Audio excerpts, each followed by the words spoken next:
the world is going to have a new monetary system in this decade that we're in. We're going to experience this huge deflationary crash around the world, and people will just lose confidence in currency. And what do they always go back to throughout history? Time after time, for the last 5,000 years actually, they always go back to gold and silver. We are entering a period of financial crisis that is the greatest the world has ever known. The wealth transfer that will take place during this decade is the greatest wealth transfer in history.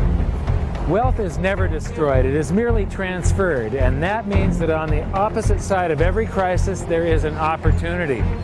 The great news is that all you have to do to turn this crisis into your great opportunity is to educate yourself.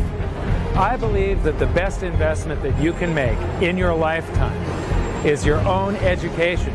Education on the history of money, education on finance, education on how the global economy works, education on how all of these guys, the central bankers, the stock market, how they can cheat you, how they can scam you. If you learn what is going on and how the financial world works, you can put yourself on the correct side of this wealth transfer. Winston Churchill once said that the further you look into the past, the further that you can see into the future. This program is all about creating your own crystal ball, being able to gaze into the future, being able to change this crisis, the greatest crisis in the history of mankind, into your great opportunity.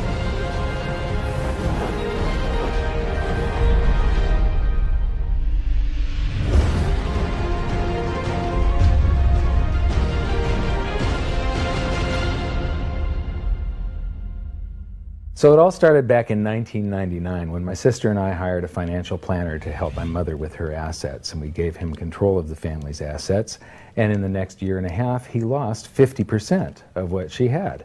You know, he would come to us every 6 months, we'd have a meeting, and he'd have this smile on his face, just ear-to-ear smile, going, "We did really well. The S&P lost 24% and you only lost 18." And so I fired him and I moved all of her assets to cash, and I dove into studying the financial markets, which led me into studying the economy. And when you start reading about the global economy, the people that are concerned with trade deficits and budget deficits, it's the hard money advocates, the gold community. And once I started reading them, they also write about monetary history, and then I really fell in love. Because monetary history just repeats and repeats over and over again, echoing all the way back to the beginnings of civilization.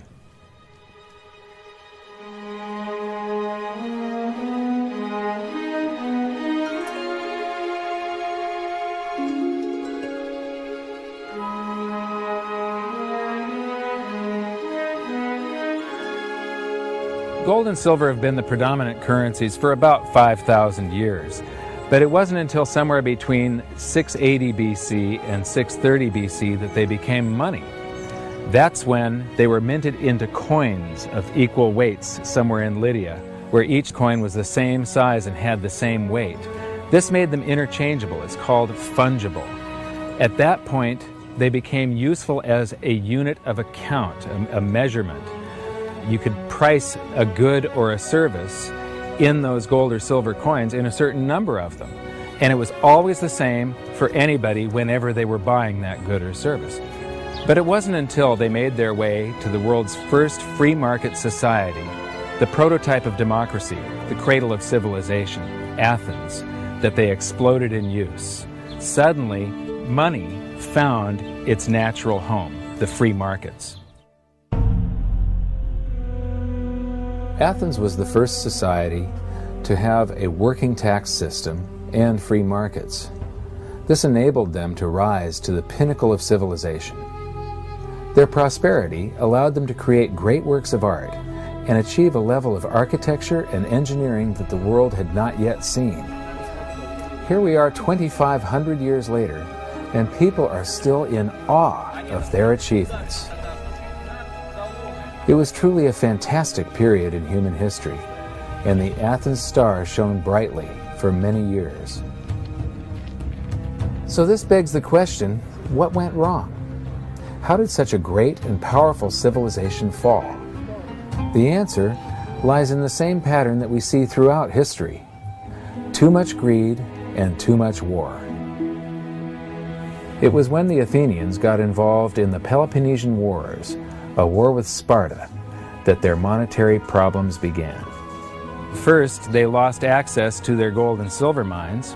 They were also paying armies that were on foot, and they were miles and miles away from Athens. So as they pay their armies to buy goods and services from the local populations, a deflation occurs in Athens because they're sending all of their coinage out of the city. Then they started debasing their coinage to pay for the war. If you take in 1,000 coins in taxes, and then you melt those down, those gold coins, and you mix 50% copper into your gold, now you can mint 2,000 coins. So if you take in only 1,000 coins, but you spend 2,000 coins, what is that called? That is deficit spending. Athens began to do that during this war with Sparta. They also had these great public works, which were very expensive, and they finished the Temple of Athena Nike during the truce in the middle. There was a 6-year truce in the middle of this 27-year war.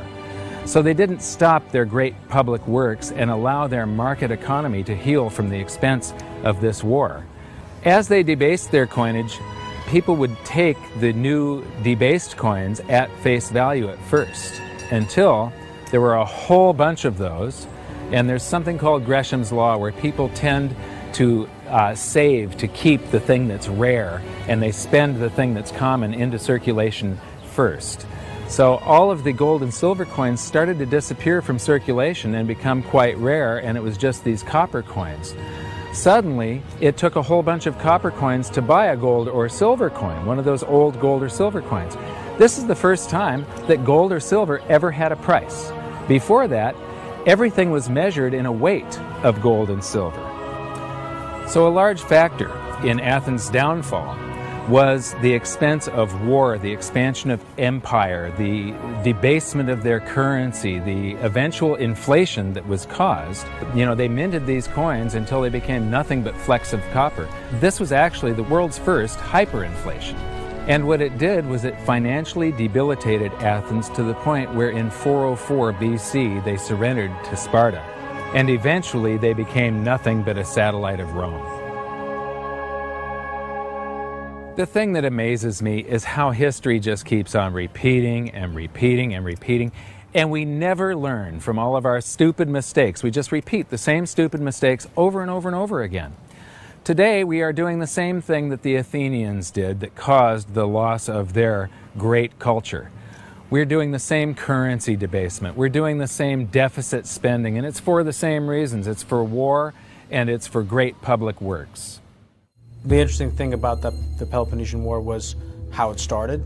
I would say one of the interesting parallels is that it started really with Athens at its height and with a level of hubris that set them down the road towards ruin.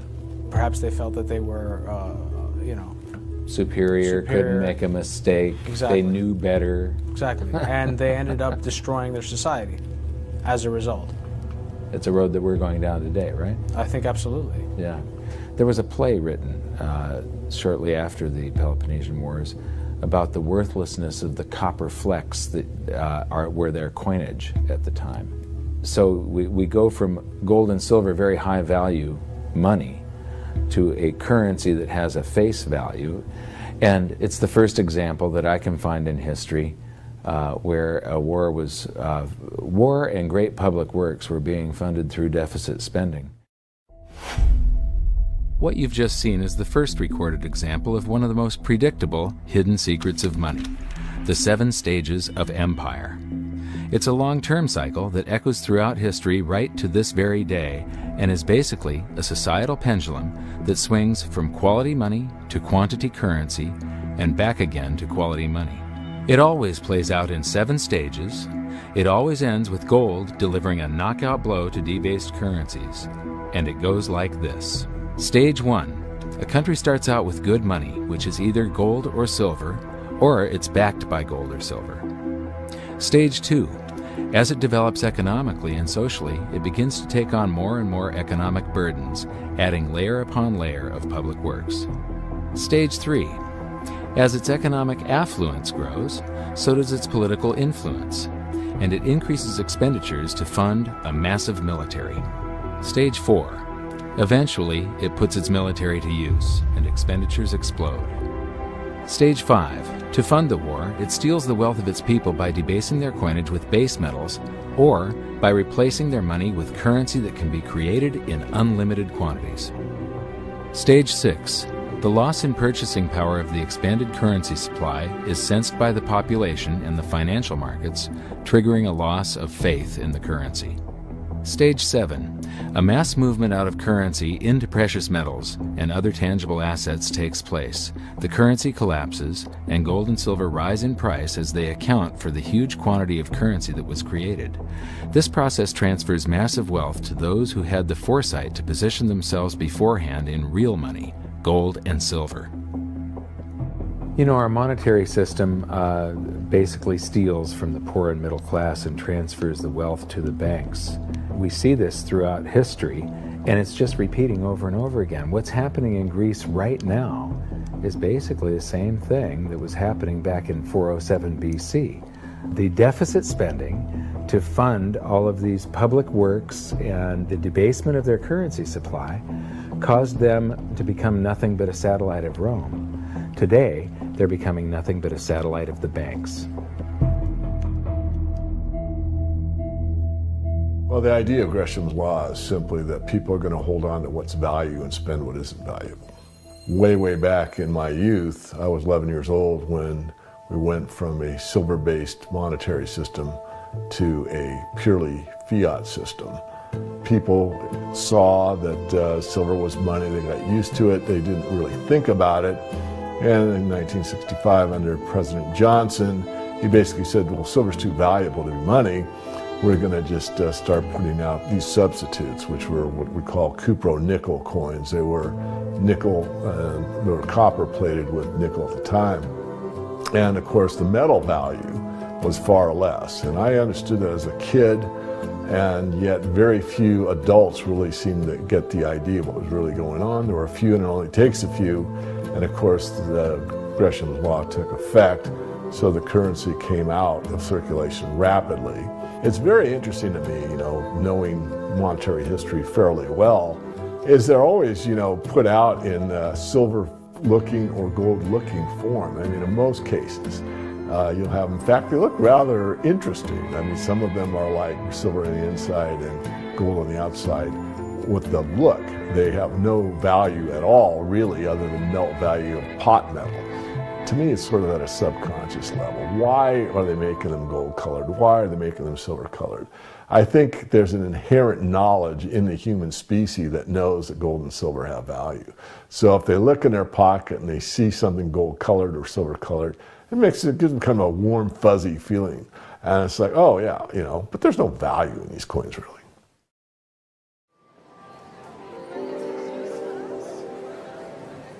The next question is, how does this affect you?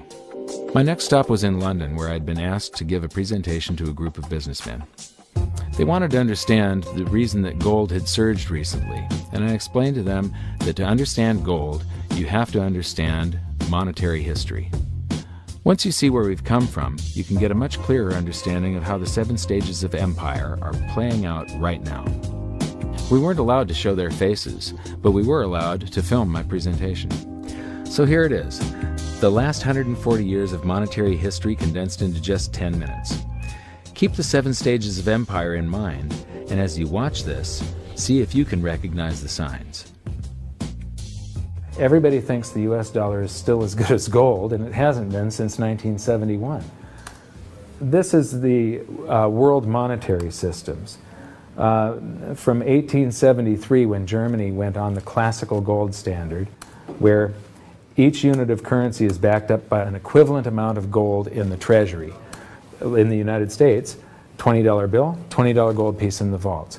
Go into any bank, slap down your currency, which was a receipt for money, a claim check on money, ask for your money, gold and silver, and they would give it to you.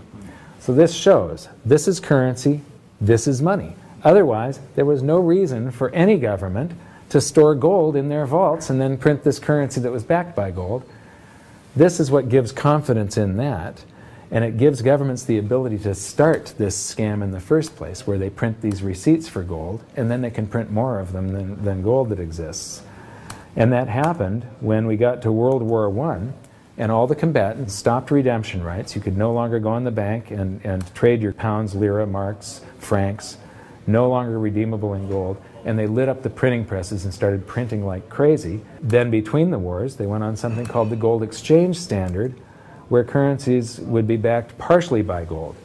So in the United States, under the Federal Reserve Act of 1913, the Federal Reserve was allowed to put $50 worth of claim checks on gold, currency in circulation, backed up by only $20 worth of gold. So it was a 40% reserve ratio. For every $20 gold piece in the vault, they could put $50 in circulation. We're the dollars of the nation on parade. We're the biggest batch of dollars ever made. Oh, we used to march by millions, but now we march by billions, and maybe we'll be trillions for your dead. We're the dollars. Then we get to 1944. Now, during both wars, Europe paid the U.S. with gold. During World War I, the U.S. didn't get into the war until the very end of it. We didn't really have troops on the ground here in any quantity until the last 6 months of the war. So for the first 4 years or so, we're selling you you take all of your young men off of the farms and turn them into soldiers. You take your factories that make toasters and they start making machine guns. Your factories that made cars are now building tanks. And so you turn your economy toward war, and all of your consumer goods and your grains had to be imported from the United States, and you paid us with gold.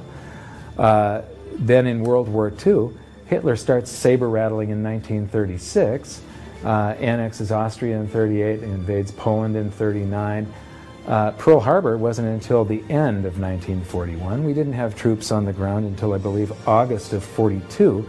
So again, there's like 6 years where you're paying us with your gold and we're selling you stuff.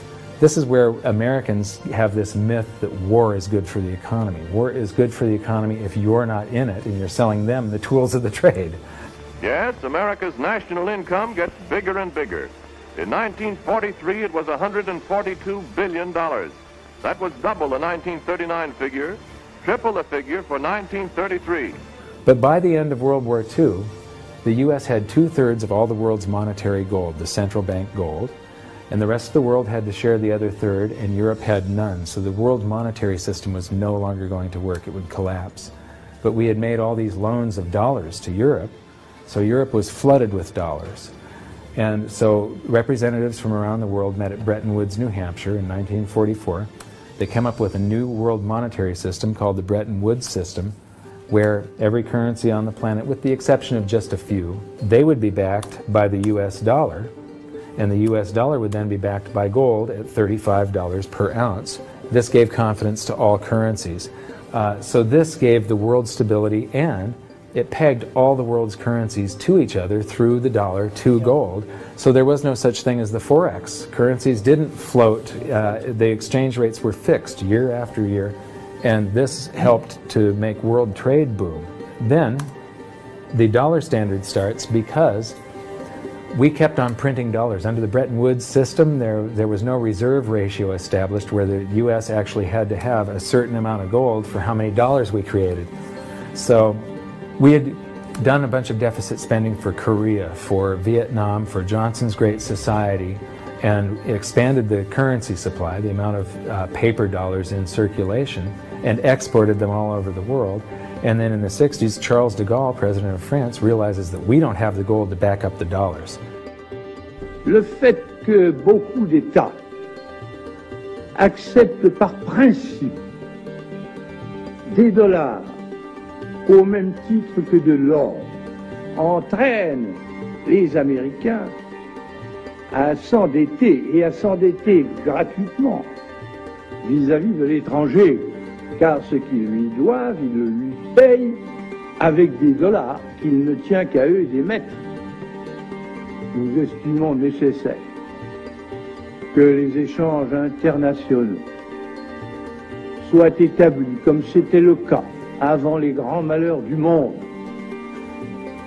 sur une base monétaire indiscutable et qui ne porte la marque d'aucun pays en particulier.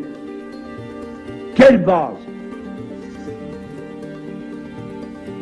En vérité, on ne voit pas qu'il puisse y avoir réellement de critères, d'étalons autres que l'or.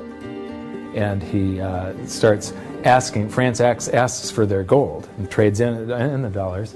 And at that point, other countries saw this and start jumping on board. And the U.S. lost 50% of its gold from 1959 to 1971. But we still had, in 71, about 12 times more dollars that we had created than there was gold. And this run on the bank, basically, the U.S. now being the bank, this is a giant worldwide bank run, because the U.S. for the second time had committed a fraud and created more receipts for gold than there was gold. It's that simple. And then finally the markets sort of sensed this, and Nixon was forced to take us off the gold standard, because if he had paid out gold until it got to zero, once we couldn't pay on some of those dollars, the entire worldwide monetary system would have collapsed. I have directed Secretary Connally to suspend temporarily the convertibility of the dollar into gold or other reserve assets, except in amounts and conditions determined to be in the interest of monetary stability and in the best interest of the United States. In full cooperation with the International Monetary Fund and those who trade with us, we will press for the necessary reforms to set up an urgently needed new international monetary system. And on August 15th, 1971, all the world's currencies became fiat currency. I don't know why the rest of the world didn't rush out and hang him, but they didn't. They just all went along with this. To our friends abroad, I give this assurance. The United States has always been and will continue to be a forward-looking and trustworthy trading partner. There have been thousands upon thousands upon thousands of fiat currencies throughout history, and there isn't one that survived. It is a 100% failure rate. And we started this experiment where all the world's currencies would be fiat currencies simultaneously in 1971. But what we have here, 30 to 40 years, different monetary system, 30 years, 28 years, 39 years plus, what's next? The world is going to have a new monetary system in this decade that we're in. We're going to experience this huge deflationary crash around the world. The world will probably end up on some sort of new monetary system, probably after governments try and print their way out of this and cause hyperinflations of all the currencies, and people will just lose confidence in currency. And what do they always go back to throughout history? Time after time, for the last 5,000 years actually, they always go back to gold and silver. In a world of floating currencies, and that's what all national currencies are today, they bob up and down relative to each other, but they're all sinking relative to gold. That includes the dollar as well as the euro and the British pound and all the others. They're going to continue to lose value, continue to lose purchasing power. Personally, I don't think there's any way of avoiding what is coming. There's no way to fix it right now. There's only a way to either let it wipe you out or to benefit from it. And I want to make sure that it's not just a few of the big investors in the world that are ending up with all the cookies. I want to make sure that there's as many small investors as possible that are benefiting from it, because that's what makes society run. Middle class, small investor. One of the biggest challenges for human beings is that physiologically we are designed to operate in recency. You know, the fight or flight response is literally in my cells, literally. And so that when I'm in the wild, it's about I need to look for something to eat or make sure I don't get eaten. And how that translates into the modern world is that we think only about what's happening immediately in front of us.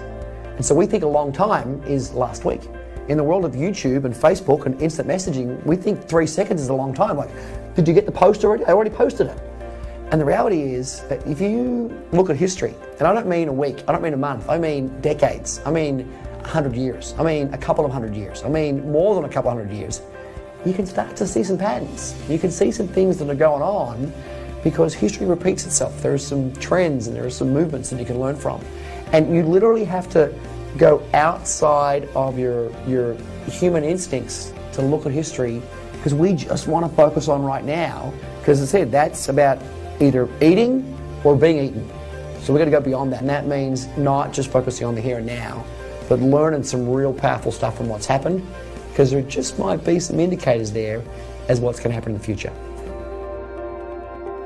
Now, the 7 stages of empire, just as a reminder, started with sound money, and then a country adds layers of public works and social programs, and then develops a massive military, and then puts that military to use, and to pay for the war, it debases its currency supply, which causes a loss of faith in the currency, which then leads to a currency crisis, and gold does an accounting of the expansion of that fiat currency supply that happened over all those years of the first 5 stages. We are in the 6th and beginning the 7th stage. Gold started the accounting in the year 2001. It was $250 then, but we're still in the very early stages of this. Well, that's right. I think one of the problems with gold is people just don't understand it. I mean, for one thing, it's sort of been banished from the curriculum for 35 years. We have going on 2 generations of academics and scholars who have never studied gold. Unless you're a specialist in economic history, you can go back and look at it. Now, when I was in university and even when I was in graduate school in economics, we were still on the gold standard in some form. It was fairly attenuated, but when you studied the IMF and you looked at how they present the finances of a country and they break down the reserves and the capital accounts, gold was a line item in the capital account, and you had to understand how it, what role it played and how it could equilibrate in terms of balance of trade. Well, that's gone. The IMF, Nixon went off the gold standard in 1971, and bright young economic students just don't understand gold. They think it's a joke, or they think it's maybe a commodity trade or a momentum trade. They don't understand that it really is money par excellence. So now we've learned that money was born in roughly 630 BC when it became fungible. It was free markets and sound money that led to Athens' great prosperity. But debasement of their money for deficit spending on war and public works played a large role in their demise. Over the past 140 years, we've debased our own currencies to the point where 2 generations of scholars don't even understand gold. We learned about Gresham's law and that bad money drives out good. In recent history, there has been a new monetary system roughly every 40 years. And we've learned that we are in the 6th stage of the 7 stages of empire. So that's it for this episode.